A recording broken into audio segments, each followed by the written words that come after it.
Hey, y'all. And you're probably wondering why in the world does she look like this? Come on, y'all. It is what? Episode what? Are so super excited and feeling a little silly this evening. So I'm gonna put this aside. I just want to show y'all my swag. You see my swag? Check out the swag. Check out the HBC swag. Come on, Dr. Trista. Show them the HBC swag. All right. Love it, love it, love it. We are so excited that we are 100 episodes in. And actually, technically, we have more than 120 videos, but we're talking about the videos that are actually purely educational. 100 times we have given you guys topics that you care about, topics of current events, talking about the scientific evidence, because we will give it to you, darlings. That's right, that's right. We are so excited that we are now on episode 100. So we're going to do a little bit of a trip down memory lane. And I'm going to remove these glasses so I can actually see through my real glasses. Dr. Trista, how are you doing? Good. Excited. How do you feel about episode 100? How do you feel about it? Man, time has flown. I did not even realize how far we had come. Look at that. Won't he do it? Come on, Won't y'all. he do it? Won't he do it? I mean, I am just so excited because I feel like 100 episodes, not only do we bring the solid medical evidence, but we also make things applicable to our Black and Brown sisters so that we can then take the medical evidence, dissect it, and say, is it applicable to us or is it not applicable? What are they really saying about us, or are they not saying anything about us? Or should we lean in on this topic because it really is about us? So I'm just so excited that we have done all of that. And that we've talked about our personal lives. Like we have brought the real. We've gotten quite personal in certain things. Yep. We have, and there's certain episodes that I'm sure for some of you out there who watch us, and we are so thankful to all of you who have been so faithful watching us and keeping us on this tube. We are so excited that for your comments and your participation. We're going to go down some memory lanes. So we want to hear back from you as well with some of the questions we're going to discuss today. And guess what, y'all? We're going to lean in and give y'all a few company secrets so that you understand a little bit more about what we do and how we do what we do. Okay. So, for example, we are wearing our merch today. You guys may be wondering, why is the merch called Village? And why is it not called HBC something? Well, it is. It actually is HBC Village, right? And so the merch actually was inspired by our followers. We were inspired by you because we have followers who are following because they are truly engaged and invested in becoming moms, or having questions about their fertility and really want the information that we share. And then we have other women who y'all, I'm working on my lighting because I done played with it so many times. I messed up my lighting. How look. Anyway, and we have women who are not interested in childbearing or maybe have completed childbearing, but really support our mission to help women have better pregnancy outcomes by very practical ways, such as advocacy, education, empowerment, right?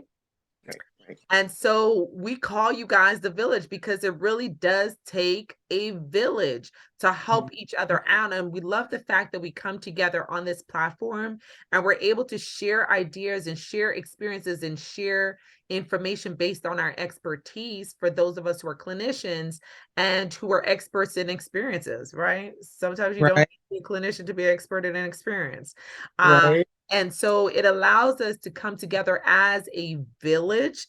And thank you for all the bros out there who be hopping in every now and then and supporting. Okay, we appreciate y'all too. But we really do believe in this village concept. And we think that historically, we talked about in some of our prior episodes, that historically, this is who we are. We operate in village. We create villages historically, this was part of what made us so powerful as a people, is the Right. fact that we were powerful as a people. Mm-hmm. Okay. Right. And so that's how we came up with the village. Right. And the reason for the silhouettes, as you can kind of see the silhouettes in the word village, literally for that, we wanted every woman to be, y'all, I'm messing with my lighting today, honey. Messing with that lighting. Come on, come on. Let's get her right. Let's get her right. Without making y'all dizzy. But we really wanted the village to be all inclusive, right? So that every woman, every woman with the X, you know what I mean? Woman, RWOMXN, woman, every woman feel like they are part of this village. So we wanted everyone to feel like you have a voice, because we lived our lives being told all the time that we don't have a voice. So that's why you see the silhouettes in the village. And that was actually by accident. Like the graphic designer who did, see, we letting y'all in on some company secrets. The graphic designer who did the original design sent a couple of samples of just playing around with the word village, because we knew we wanted to use the word village, and then accidentally did trees. Not accidentally, did trees as an example. Because I kind of had an overall view, but I couldn't quite articulate what the vision was. And he did trees. So our first graphic designer was a female, and we're going to give you some tips on her, some secret about her. But the second one is a male who actually did this, because we're all getting support everywhere we can. And when he did the trees, I then had the vision of the women. But I didn't, those things that they sent you around where some people see the tiger and other Right, people right, like right, kind of right, thing. right. The He man running away trees, from the forest and the dog right? running in or whatever. Yep. Exactly. All those things that y'all be sending around social media, annoying the rest of us. Yeah. So he put trees, but I saw people. I saw women. And that's how that came about. And that was it. I saw the women. I was like, that's it. That's it. Nice. so, Nice. so that is one company secret. And we're going to reveal some more as we go along in this episode today. So Dr. Trista, let's talk about, let's see, your funniest episode. You mean with me being funny, or just an episode that overall? You felt was just kind of like, because sometimes we're really lighthearted, even though we talk about really tough topics. Sometimes we're really lighthearted about topics. And so tell us. It's going to be one of the earlier episodes when we are talking about the different names that daddies are being called. Olivia, what do you think about the different types of dads that are out there? What types of dads have you experienced? We talked about the lazy dad, the needy dad, the post-traumatic dad that watched the birth. What do you think?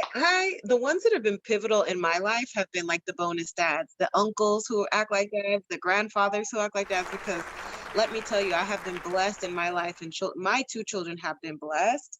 So it was the baby daddy, and I don't remember the other one. Karen said something else. Good for nothing daddy that shouldn't be in the delivery room daddy. So that was one of the funny ones where it was like, oh my goodness, let's all just pour out on that one. That was one of the funny ones to me. Yes. Oh, that was a good one. I definitely, oh my gosh, I have a couple of funny ones.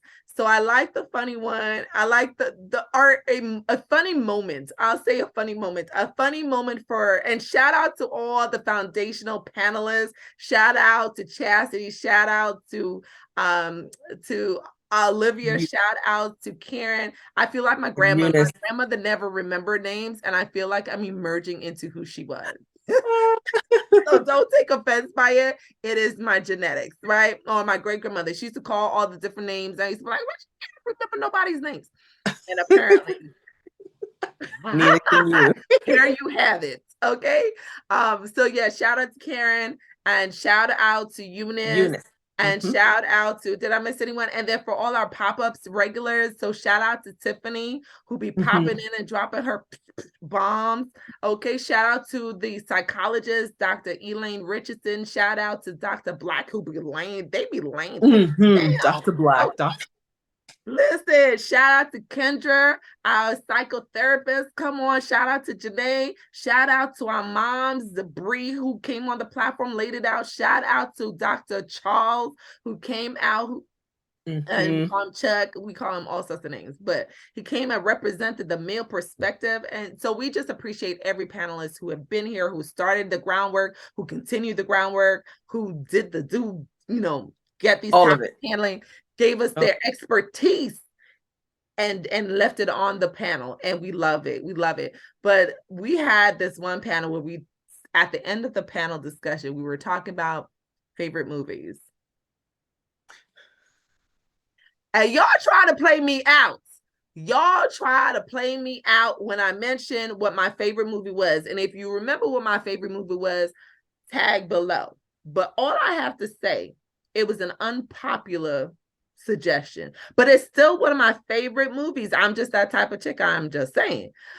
But y'all played me out. Y'all were waiting in anticipation. And when I mentioned it, y'all were like, oh, hell.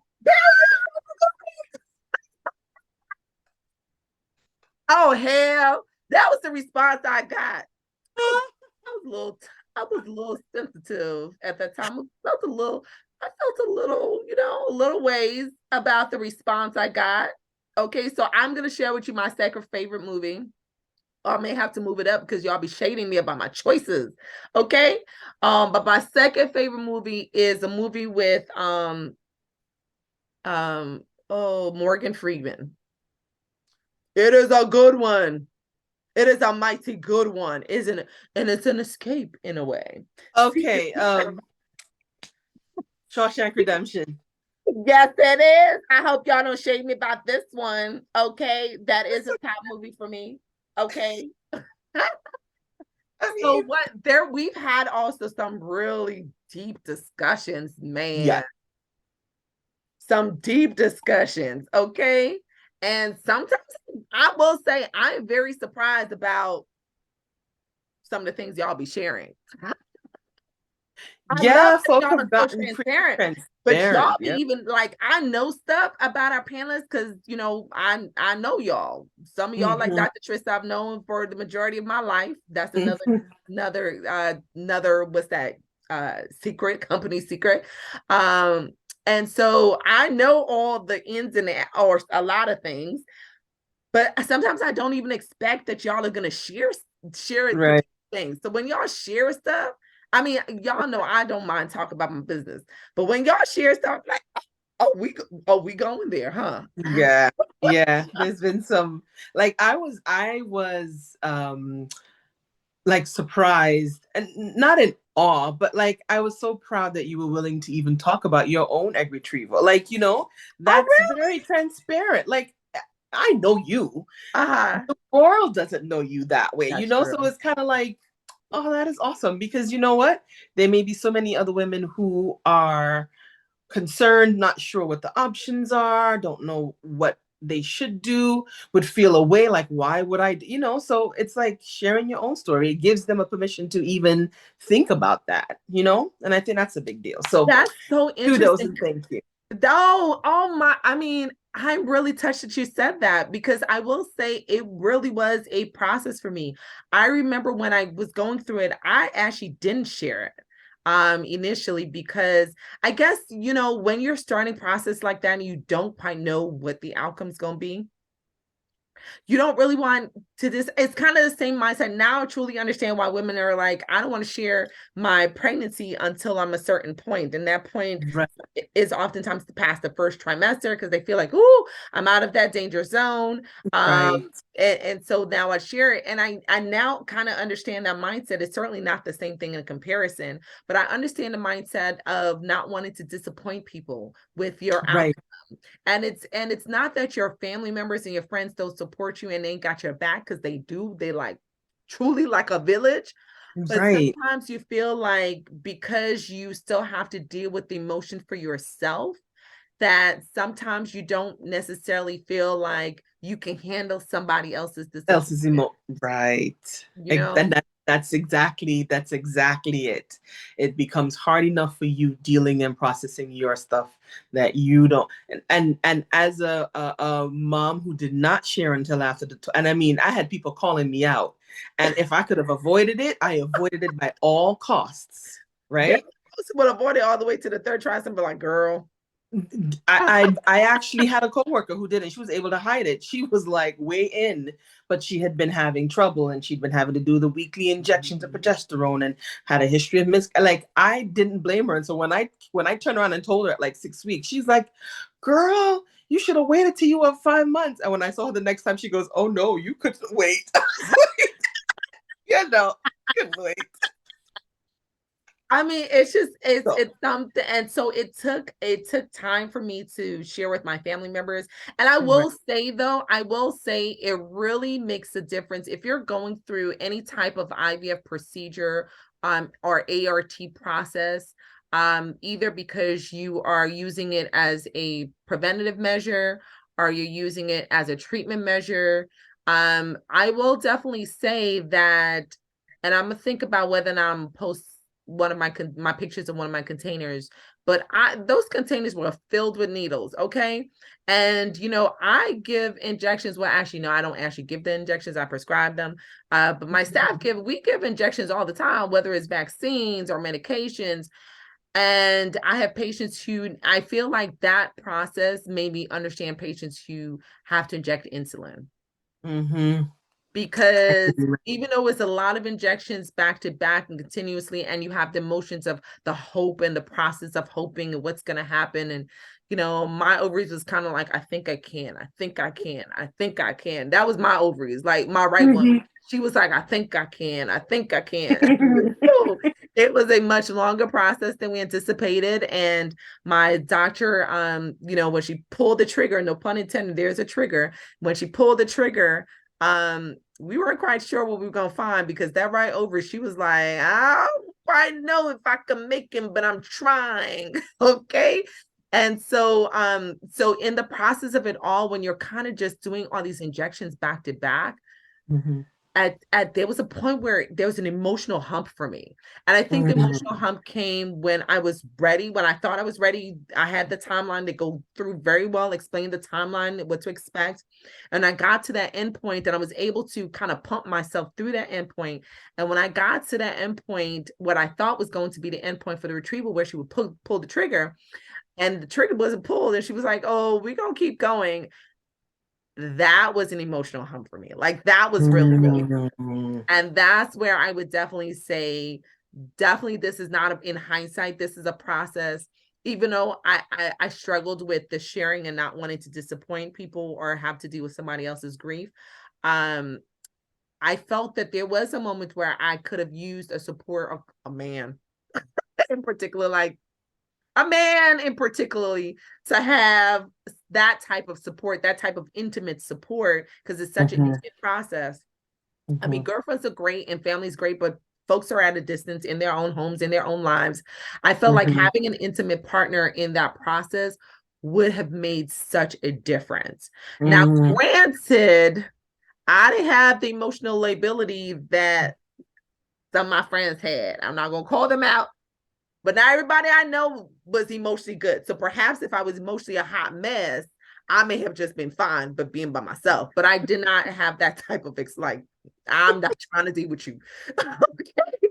But I did not have that type of experience. I actually didn't really feel like I had any side effects. And so that's why I literally did not think that my ovaries were going to do anything, because I was like, I have no side effects. Like, are they working? Is this water? Like, what's in here? Do it work? So I had the anticipation of having some time, because even when I was on birth control to control some medical issues, I had side effects. I had the breast tenderness, the mild headaches in the beginning, so I definitely know hormonally, when I have used hormones in the past, that I usually have some type of response. So when I didn't have anything, I was like, are they even working? And then when I got to the end of it, I didn't know what to expect. So I'm just so thankful that I even had 1, 2, 3. I was like, God, whatever you give me, how people be saying, whatever you give me, I will be satisfied. Like how the old people saying, like, I will be satisfied. Something. I'll be satisfied by God. One eye open, like God for real. But I was so thankful. And Cassidy was actually with me at my head retrieval because you're going to be sedated, so you have to have someone with you. So I was really thankful that Chastity came along, was a support, and she was working in the jail at that time, so was exhausted because she works the nights. And so to have her there and have her support, like when they told me the amount that was retrieved, I literally cried, and I didn't know how emotional I was going to be in that moment. And perhaps that was the hormones a little bit. They finally kicked in. But I literally cried at the end because I don't know, perhaps it was the emotional exhaustion, perhaps it was the relief. It could have been a combination of all of those things. But I was just really, really happy in the end. So to your point, that's why I feel so touched that you would choose that particular episode, because I know what a journey it was for me emotionally. It was a journey to share with my family, to share with my parents. That was interesting. Because I don't want them to get too excited. This is insurance. It's insurance. I'm sure they done started doing this. It doesn't mean that something's necessarily coming. Hold your horses. Hold your horses. And that was part of my hesitation with sharing them, because they be getting excited. I can. Okay.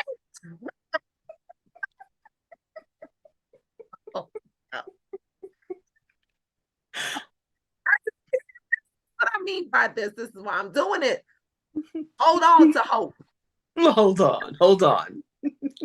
Yeah, so that was interesting. So one episode that really surprised me in terms of the response that we got in terms of viewership and just the momentum that episode took. I agree with you. That whole father name thing, that was a classic, and it's still one of our top viewed videos to this day. So if you have not seen that one, you may want to go back to our very beginning.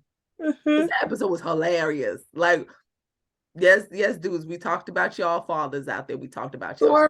We still love y'all. We still love y'all. But one episode, and I gotta give kudos to Tiffany, because similar to what you said, I was really impressed with Tiffany's courage. And the reason why I say courage, because we do have stigmas in this world, and stigmas are still there. And it was our sexually transmitted infection episode. Why isn't herpes on like the STI panel?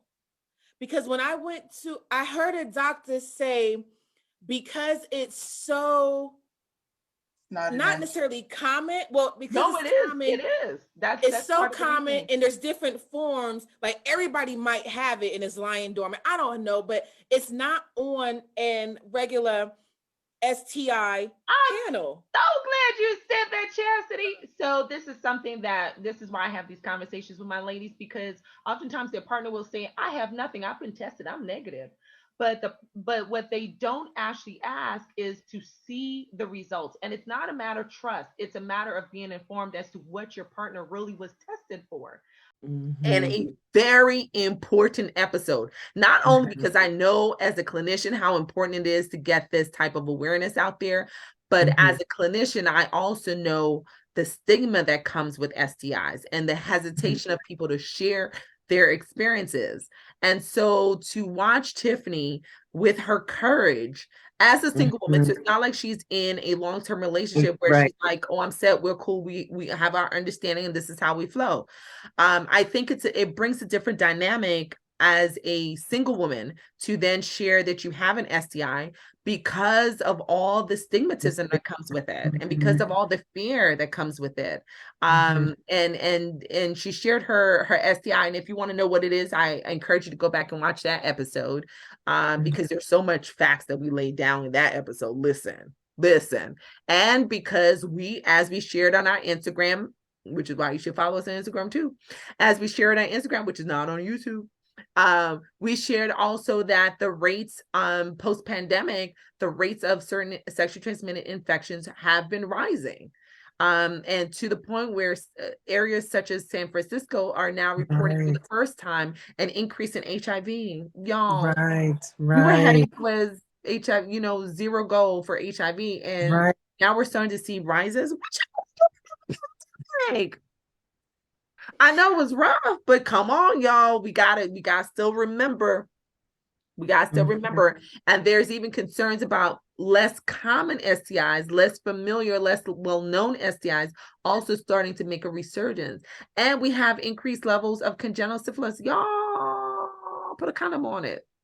Do what you want to do, and we're not judging what you want to do. We're just saying if you're gonna do it, do it. Think about it.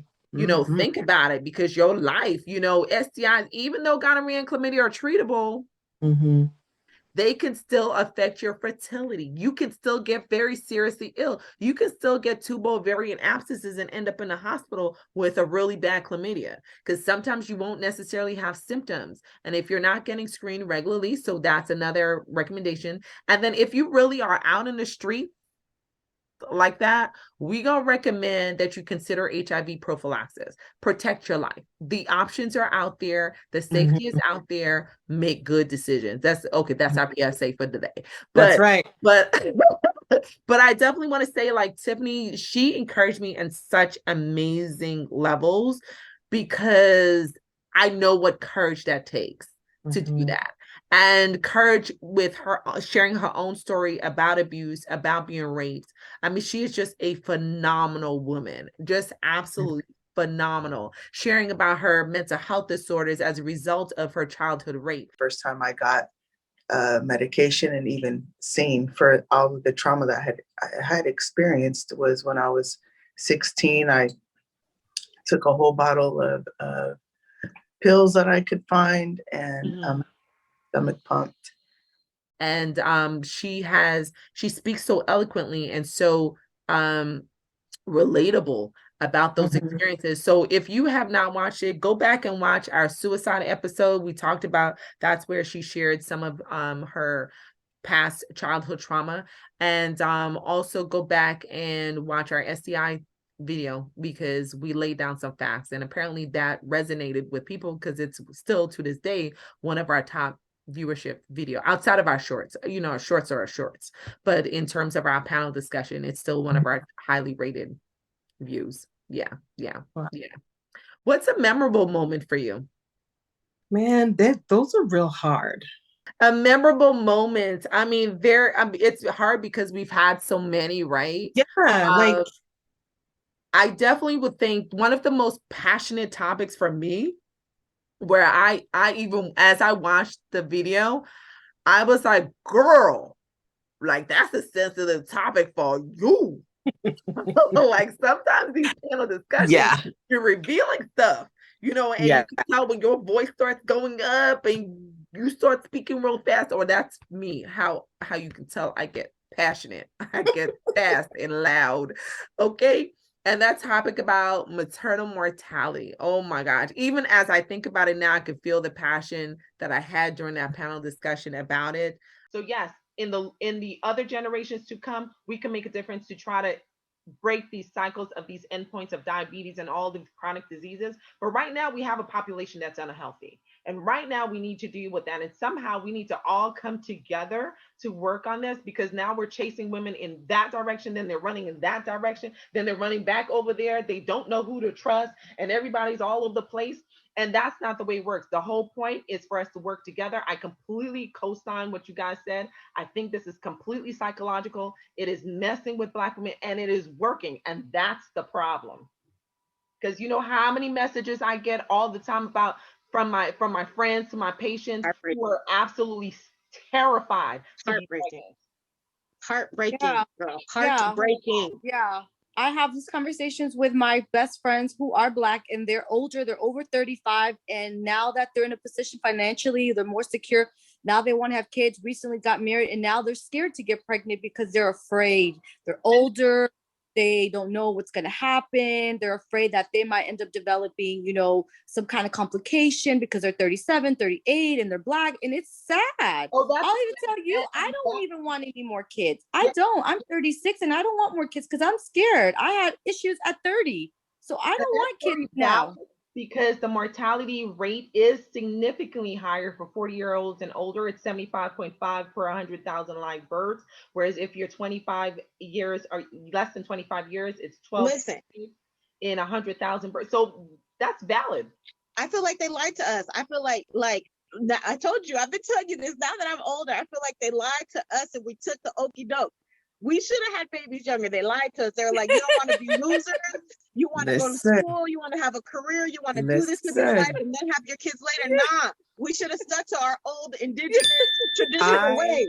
I'm I not did gonna be it. tired I of did it. The conversation. Yes. About our sisters just dying as a result of pregnancy for basic in the setting in which 2/3 are preventable, and just really thinking of all the areas of how racism is so interwoven into our healthcare system and into our daily lives, because it's more than just the racism in the healthcare system, it's also the racism outside of the healthcare system that lead to our daily exposure to racist living, right? So our lives are harder. We're more likely to know people who are dying. We're more likely to know people who are in jail. We're more likely to know people on drugs. We're more likely to know live in neighborhoods of violence. So our daily living of racism then impacts our health outcomes, right? We're more likely to live in food deserts. We're more likely to live in impoverished neighborhoods. We're more likely to, be exposed to all these things because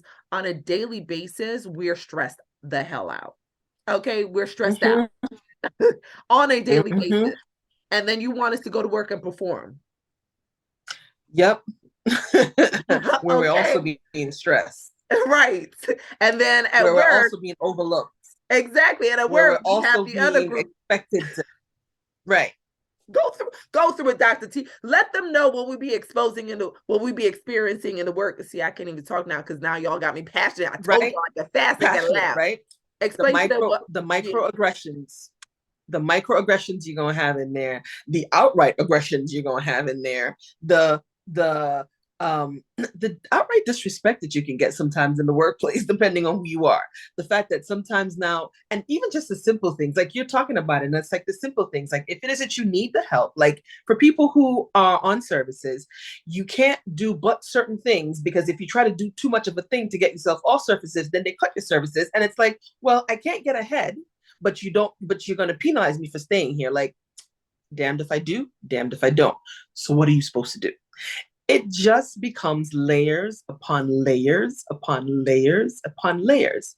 That's why we're stressed. That's why we're sick. That's why we need help.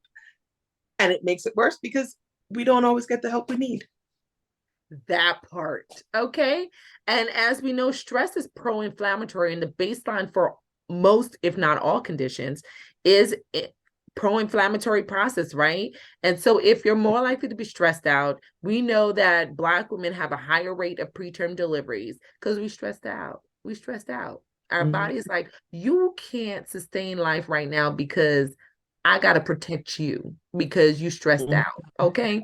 And so it just that whole topic and knowing how layered our lives are and the frustration that there is no single answer, the frustration of, because it's so layered, as you said, the workplace, our home environments, our communities, there's so many, our voting rights. There's so many layers of stress that we deal with on a Tuesday. Go ahead, make it happen. Okay. There's so many layers of stress that we deal with that you can't find a single answer. And that's really frustrating, I would say, for me as a clinician, is I want a fix. I want a single answer that's going to fix and make sure that the outcomes of women who look like me, talk like me, sound like me are just as good as women who look most diverse from me. Sound most diverse from me. Okay. And that there just is no single solution. It really does take an entire village. Even in healthcare, it takes an entire village to improve outcomes. It actually takes an entire village even outside of healthcare, because we want to improve our food deserts. We want to correct that issue. We need the political assistance to decrease the violence that we are exposed to in our communities. We need the political assistance to decrease the fact that disproportionately we occupy the imprisonment, the prison system, right? So all these multiple layers that constitute life in this country has to address. So we need people on every front. We need the politician, we need the clinician, we need the family members to also support the pregnant woman and not leave her isolated in her pregnancy or postpartum, where she's more likely to be depressed and anxious, right? We need all hands on deck. And it's really frustrating because it's really hard to get all hands to cooperate and to be focused on the same outcome. So that's why, see, my hands are folded. That's how mad this topic makes me. So that I would definitely say, my hands been folded the whole time, my shoulders up. So that's calm down, breathe. Okay, I'm trying to zen. I'm trying to zen. So I'm gonna tell y'all why I wear these butterflies. Talking about the topic, we'll give you another insight. So if you look at our healthy bump, the bump has a beautiful butterfly on it. And that butterfly is one, I love butterflies clearly, but I tend to wear butterflies because it's symbolic for me, not the whole metamorphosis, even though that's part of it. But I particularly chose a small butterfly, not a big butterfly, because sometimes when you're trying to make health changes, it can be overwhelming. Like I'm really trying to get my exercise act together. It can be a little overwhelming, a little challenging. And right it can be like I got the food down, like I actually love healthy food, but that exercise and that fatigue and that sleep aspect, making sure that my sleep is good, I'm be honest with y'all, it's not something that comes easy to me. Like I have to work at it. I have to work at the consistency of exercise. I have to work at the consistency of trying to go to bed at a decent time. I know the importance of it. I strive to be more consistent with both those areas, but I understand that sometimes when you look at the whole picture, it can be overwhelming. And so I want to, like, for me, it represents, and it's a constant reminder that it takes small, consistent steps, small, consistent steps. You may fall off the horse, but guess what? You get back up on it and you make another small stride, another small stride. And sometimes when you fall off the horse, it's really hard to get back on that horse, but you may not necessarily, let's say you fell off the horse, you used to exercise an hour per day. You don't shoot for an hour per day when you're trying to get back on the horse, shoot for 10 minutes. Or if you're just starting out, shoot for 10 minutes. Because when you start to do things like that consistently, and you see the outcome and the benefit of it, you're more likely to then strive to meet your goals. And so for me, it's a constant reminder that small steps done consistently is what makes the big impact. That's my butterfly. Another company secret for y'all. Another company secret. Awesome. So any particular guest? I have two moments now. Oh gosh, and don't tell me I'm gonna go forget them again. I can't even sum them up in just moment, but it'll be like the moments in terms of the episodes, talking about like the epigenetics and how you have things that are passed down, from generations to generation. And so just looking at how we are bearing the brunt of our forefathers' traumas in our bodies. I think that what my mind is going to is, I guess, the ownership of cells and our ownership of our own DNA. As Veronica brought up, like once, you consent to do one thing, but they may run additional testing. For example, in the example of Henrietta Lacks. From her cells, we have the cornerstone of so many vaccines and cures of polio, but her family knew nothing of it. So where was the ethics or the moral code when informing the family of the processes going on? And for years, they would go to the family's house and just take samples for them and tell them like, oh, we're just screening you for a cancer. So not giving informed consent. These folks are just, terrified because they lost their mother suddenly. So they're doing everything that they're going to comply. They're going to do exactly what they're asking for them. Meanwhile, this whole time, they're exploiting their DNA for monetary gains, shipping these cells out to Europe, Japan, all across the world. And no one even knew. and whether or not those genes are turned, or whether or not within our genetic makeup, genes are turned on or off, can be highly influenced by our lifestyle. Like that was like, ooh. Oh, okay. So you're eating new food. I have to pull the protein in now and start utilizing that protein to build more muscle. And oh, you're doing all of these things. Oh, you don't watch that anymore. Huh. So now I'm not negative. What do I do now? My client, one of my clients, he was like, I don't even know what to do myself. I need to start walking. You know, like it makes you want to be more active because you took away all the things that were weighing you down. The weight is a literal weight. It's weighing you down. It's your lifestyle that's weighing you down. And that's why I try to approach it as a full transformation. Yeah. That was a good one. Yes. And in fact, we were talking about fibroids, and you brought up that as when we were talking also, even outside of that epigenetic topic, when we talked about fibroids, you brought up that point also in terms of not fibroids. We were talking about fertility in Black women, and you brought up the history of slaves and the passing down of those traumas. I remember that. Right. What was your second one? And the other now I'm like intrigued. Now what? I said I'm Say it again, Tess. I'm intrigued. I want to know what you gonna pick next.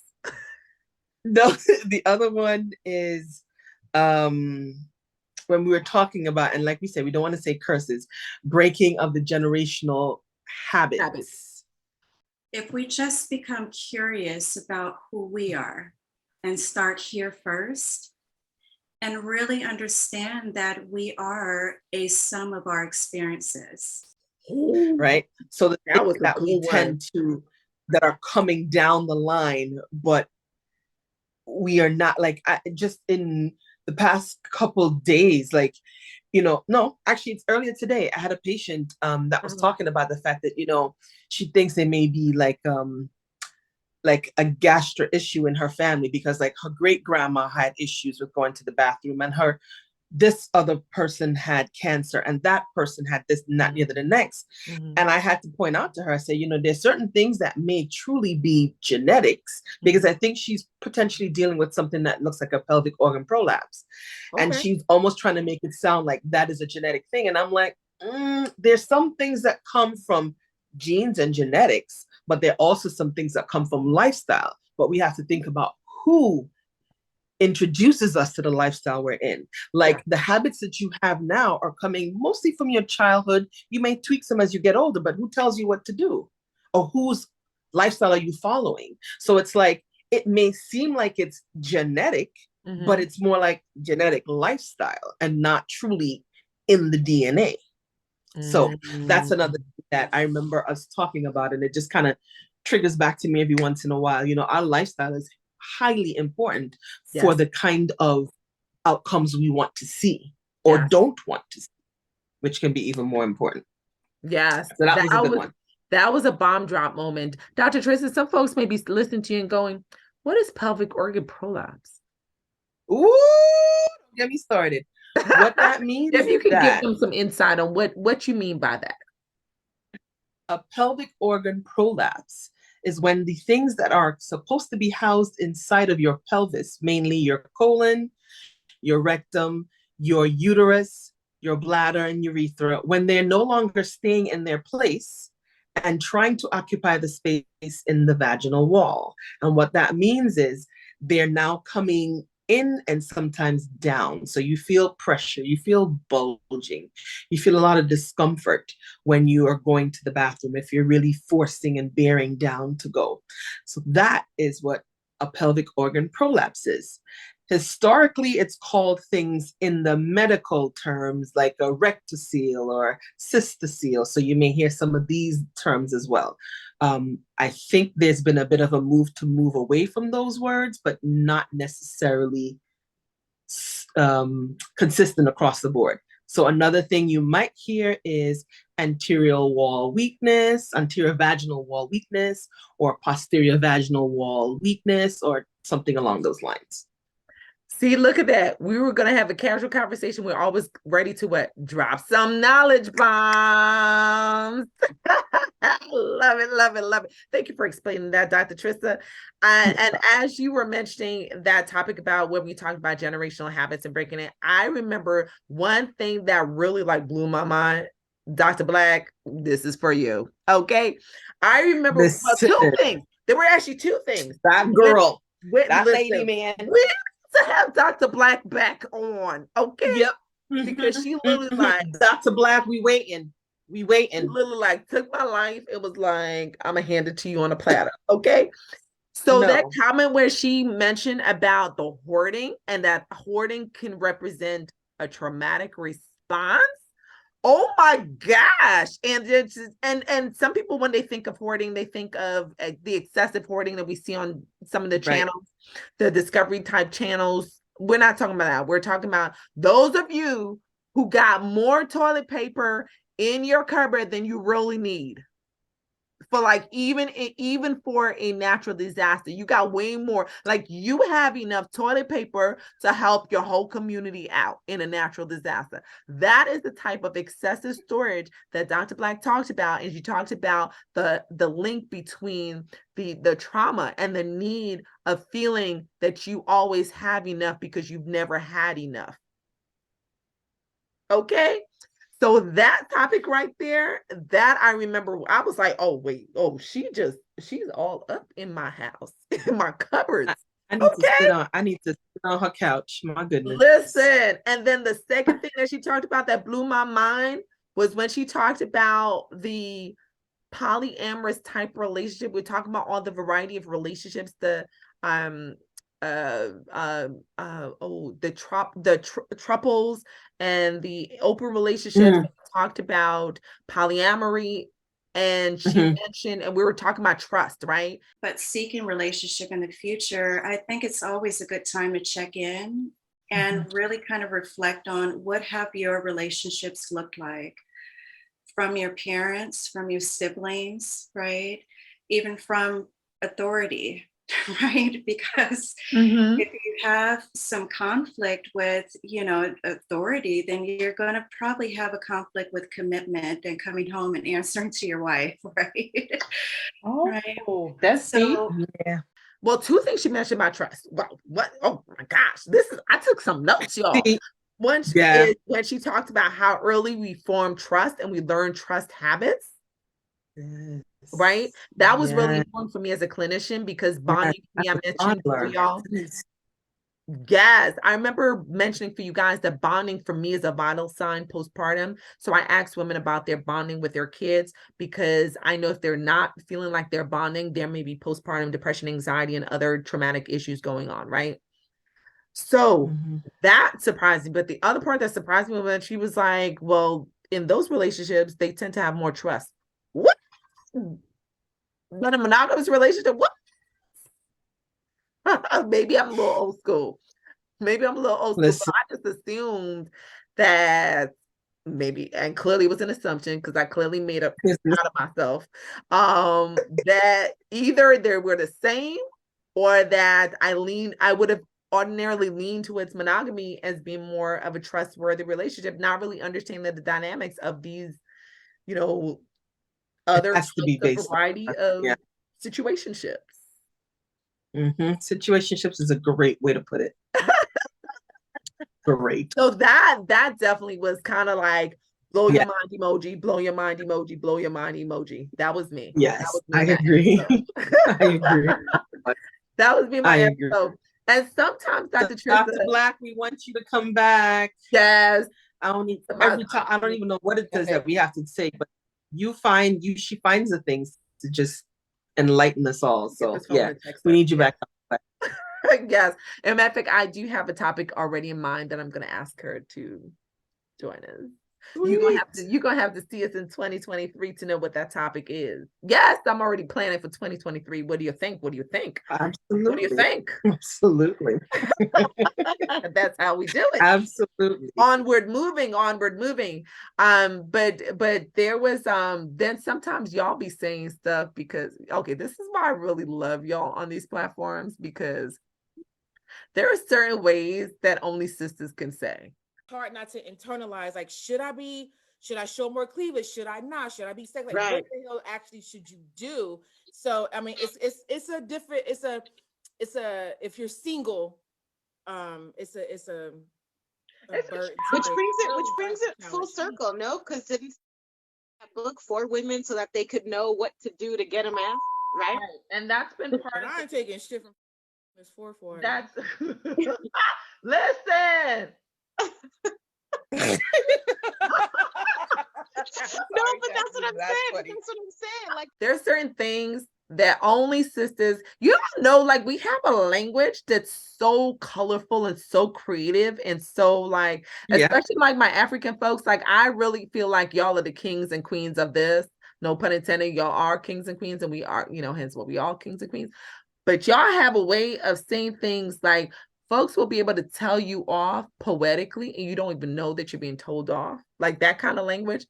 So I definitely enjoy, one of the things that I enjoy most about this platform is that sometimes y'all kill me with the way y'all say stuff, the way you bring points out. I'm like, did she just say that? Like literally, and a perfect example of this is when we were talking about the over-sexualization of Black women, a very serious topic, no doubt, right? And then we were talking about a certain family that has been known for mimicking a lot of our attributes and making lots of money off of it. And I remember Chastity in that episode was like, she is making money off the backs of Black men. Like that is the statement where I was like, oh, we going there. Like, Yeah. that moment, listen, that was a moment for me. And in that same episode, I remember Chastity was talking about just how she learned to appreciate her lips, and now she wears that gorgeous red lipstick on her lips that we all love. I remember her saying that, yes, honey, and now people buy. I can't even do it the way she did. You got to watch the episode. It's so good. You gotta watch it. I can't even replicate how she did it, but the way she did it was like, she made you want to go buy them lips. Okay. That's right. Okay. So it's just They like, pay for I love to say that again, Dr. Trista. They pay for them. That's what it is. Yeah, you go out and get yourself some. You're gonna have to pay a bunch of money for it, but she got it all there. You go work on getting it. Hey, listen, I'm trying to exercise your lips and get them luck though, because I got that in between lips. Like, I'm Black, but you Black, girl, with the rest of them. Okay, Finish repairing on you. Okay, but yeah, it's just like statements like that.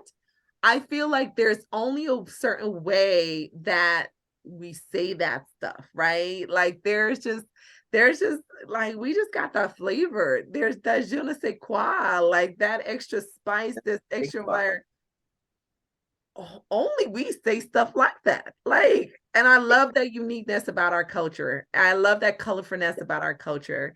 And I would definitely say one of the things I'm most thankful for also is not only having my friends who happen to be bomb clinicians, okay, but also having like even my coworkers, my former coworkers who come on, and like Dr. Calderon, who came on and talked about her experiences with dealing with developmental disabilities. Other children, it's more of they're spacing out, right? They look like a little bit distracted.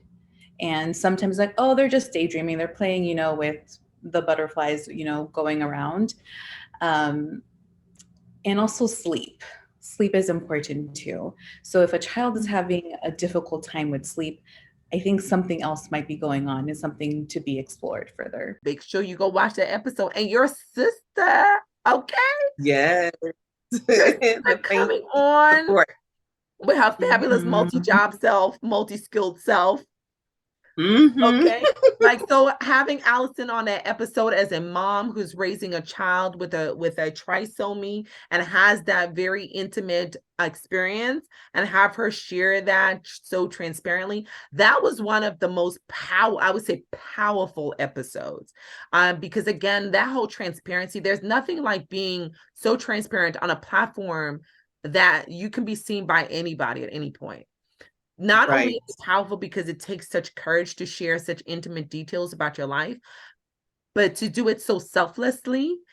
And then on the other side, like never knowing who's on that other side, but believing that there is somebody on the other side of every single episode that we can potentially be changing their lives. That is the power of this platform. That is why we do what we do. Right? Because even if just one person, and I believe there's more than one, and the reason I know this because folks be texting me after episodes and be like, girl, like y'all done just changed my entire life. Like people who are even our more mature women who now are able to take some of the information that they're hearing on this platform and are able to look back at their lives and now have better understanding of who they are. Like that is the power of this. That is the power of this platform. And I get the messages. So I could share that with you guys. I get the messages. So we're not guessing that people's lives are changed. We're telling you that people's lives are being changed. And so sometimes it can be a little bit hard to look at those numbers like, really social media, that's all we're getting. But when I get those messages, I am so like, thank you, God, for these constant reminders that it's not about the number, but about the assignment. Right. And so I'm just so thankful for the assignment that is in our laps. And I am believing that we're heading into another 100 episode and plus that will be on another level, take us on another level. Because I feel like we got our wheels wet, we got our palates wet, and we kind of get what our audience is looking for and what you guys want to hear about. And we're kind of getting more comfortable with this transparency. Let me tell y'all. I had nothing but a private accounts on one of the social media platforms. Privates. Ain't never had a public account until this here mission. Okay. This here mission took me out of my comfort zone at so many levels. So many levels. Yeah, it's actually an Instagram account. Listen, it took forever for me to get on Instagram. Like I was like, Insta who? Insta boo? No, that's all right. I'm comfortable in my little space over here. And listen, God had to rock my world. My world so bad, he locked me out of my other private account that I've had so years. Like he allowed it to happen. Like I was like, boo, like I thought we were cool. Like I thought you like, but you locked me out. But in my back. Okay, I thought he had my back, but now I realized had he left that door open, I would have been like so comfortable in my non-open self. So it's get uncomfortable with being uncomfortable, because that's what your purpose and your promise requires. And that has been one of the lessons I have learned from this journey is be comfortable with being uncomfortable, because your purpose will never be 100% comfortable. There will be some, because you don't know everything. You've never experienced this before. This is the very first time. And every time you experience something for the very first time, there's going to be some level of trepidation, some level of discomfort, some level of uncertainty. And it is that place that you need to walk through. I saw the other day, somebody said, and I'm going to paraphrase this wrong, but basically the essence of what she was saying was that faith and fear both require you to believe in something that doesn't exist.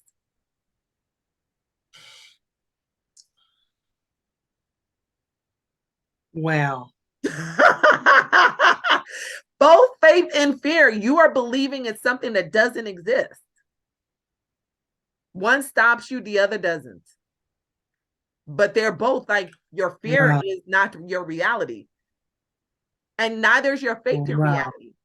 But if you believe in your faith, you have the power to make it your reality. And also, if you believe in your fear, you have the power to make your fear your reality. Listen. Okay. Listen. Drop us an extra like for that one.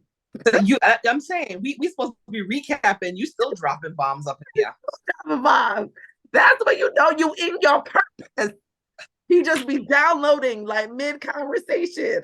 I love it. I love it. That's how you know. So, but we're not. That's why it gets hard picking a favorite or picking a one thing, because I'm like almost every episode it's like, but wait, for real? But okay.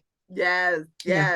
And there's been so many powerful episodes. Like, I'm thankful for my continued coworker who's the expert guru on breastfeeding. She drops her breastfeeding knowledge. That is still to this day one of our top screening videos. Thankful for like Eunice who shared about her personal experience. She was one of them trouble people. Was she a trouble? She was one of the polygamy group, and for her, for Eunice to share that, I was like, oh girl. Yes. Oh, we seriously talking about that? Congratulations to you. I'm not trying to dehumanize anybody. If that's your lifestyle, listen, I am not trying to legislate your damn bedroom for my own comfortability. Okay. I mean, I will self-disclose. I'm single. I've been single for like 1.5 years, and I've dated guys that are poly. Yes. So the transparency, she talked about that. And then we had Karen, who talked about her infertility struggles in the beginning when she was trying to have a third child, to Olivia talking about her weight struggles and her journey through body acceptance, and then having Martha come on and just lay like how you supposed to be about your body positivity. Like, we've just had such incredible support. And from the OGs to the new G's, and all in between, we are just so incredibly thankful. And I personally want to say thank you, Dr. Trissa. Listen, she has been here from I'm not gonna shed a tear on public like that. Y'all not gonna see me do, but I'm gonna say with all passionate, with all passion. Look at me saying wrong tenses. With all passion, I am so thankful and grateful because you have been so faithful and consistent. And I pray that for everything you have put into this, your effort, your consistency, your commitment, your knowledge, your patience, that all of that come multifold back to you. Okay. Thank you. It's been amazing journey. Amazing journey. So on that note, oh yeah, as we close up, I'm like, and I forgot about Latoya, who shared about her abortion. Like, say, I can watch all our episodes because we can't give you all the list right here. We can't give you the list. Yeah, about abortion. It's 100 long. Exactly. It's 100 long. Remind them. Remind them. Pick. You can do one of these.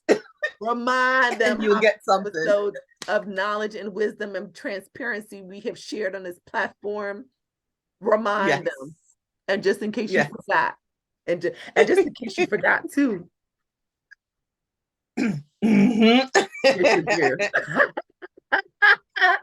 Oh my gosh, as always, it's always a fun episode on this platform. You never know what you're gonna get, but one thing you're gonna get is some knowledge and some knowledge drops and some truth bombs and some knowledge bombs. That's what you're gonna get always on this platform. You may not know how it's gonna show up, but you're gonna get it. And that being said, we thank you, our community, so much. I mean, from the financial support for those of you who are like, I really believe in what you guys are doing, to your viewership, your comments, your transparency with your comments, to those of you who I do not take it lightly, those of you who have been praying for us and have been praying for this platform and have been on your knees, that the older women would say, on them knees, talking to Jesus and advocating for us.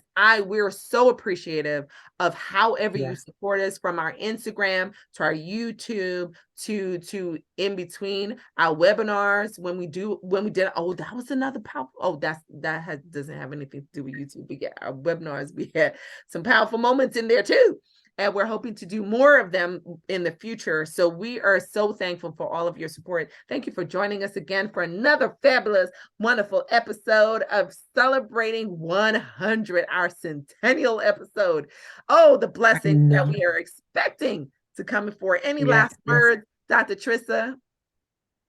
So thank you for putting the mission out there. Thank you for having a heart and a passion for women and for the pregnant women, that population that is so vulnerable. Thank you for always putting your heart out, for always giving your best. I have known you for all of my life. Don't let them know. Oh no, we ain't gotta know how long, just all life. And you've always just shown your passion for people. And I know God is proud. I know God is proud of you because you've always put his people first. And we are thankful. We are, as a part of this village, as a part of HBC, as a part of the friendship circle, we are so very thankful for you. She gonna make me cry. I told y'all I'm not. No, because I ain't doing it either. Nope. You'll make my mascara run. That is allergies. That is allergies. Oh no, it really is. Though my eye are about to burn.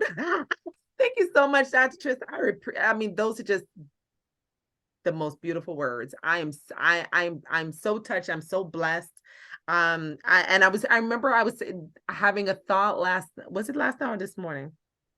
Y'all, this aging thing is a little challenging. I don't remember if it was last night or this morning, but was having a conversation with God.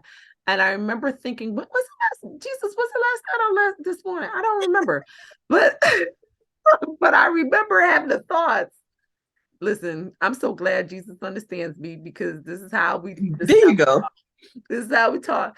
And I remember I was having a conversation. I was just like, God, like, I am so thankful that you gave me this opportunity, that you placed this passion in my heart, because it's really God's love. Like, I just honestly feel like we're all conduits of his love, and that passion, that love comes out in different forms through different avenues. And so I remember thinking, I was like, I really do feel blessed to have been chosen, that we have been chosen for this task in this time, in this season, right? Because it's one of the most critical seasons. We have distrust of the healthcare community. We have a certain level of desperation to save moms and to be placed on a platform where we are part of that fight. You know, we're a part of that struggle. Like, I feel like we're warriors in that path, and we're using our weapons of our minds and our minds and our hearts to be in this fight and to really save lives. And so there was a certain level of just not level, but a moment of gratitude that came over me. And I was like, I think I was thinking about the 100th, and I was like, wow, like, this is really incredible to be able to do this. And a lot of people, another company secret, a lot of people don't know that I actually do the editing. You know, that I'm the one behind the videos, the music that you see up, the graphics that you see up.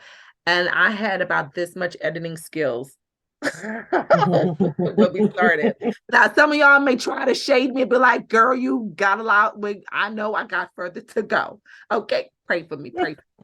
But just from me knowing that I had this much skills and this much knowledge of social media platforms and doing reels and doing all this stuff, like okay, let's not tumble over, but doing all the stuff that we do, and knowing that I had zero knowledge and no one sat down and said, this is how you do that. That's how I know it's the man upstairs, because no one sat down and showed me this stuff.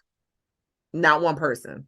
I didn't have a class that showed me how to edit, how to do reels. It's just me, curiosity, the same curiosity that brought me to medicine.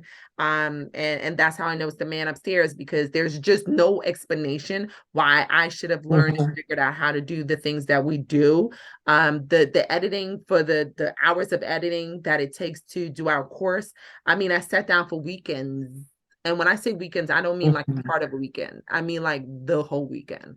Editing Mhm. videos, like even the patience to do that, because editing takes a long time. And a lot of times when you see these 30-minute videos, I would have dedicated hours of work to do the videos that you see on this Right. platform. So it's to have the patience to do that and still balance the rest of my life, my patient care. I love my patients dearly.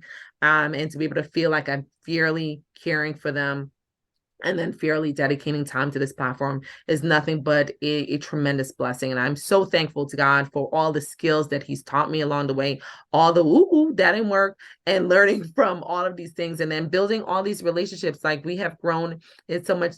Was that a spit bomb? Girl. And we have grown so much. Listen, we keep it real.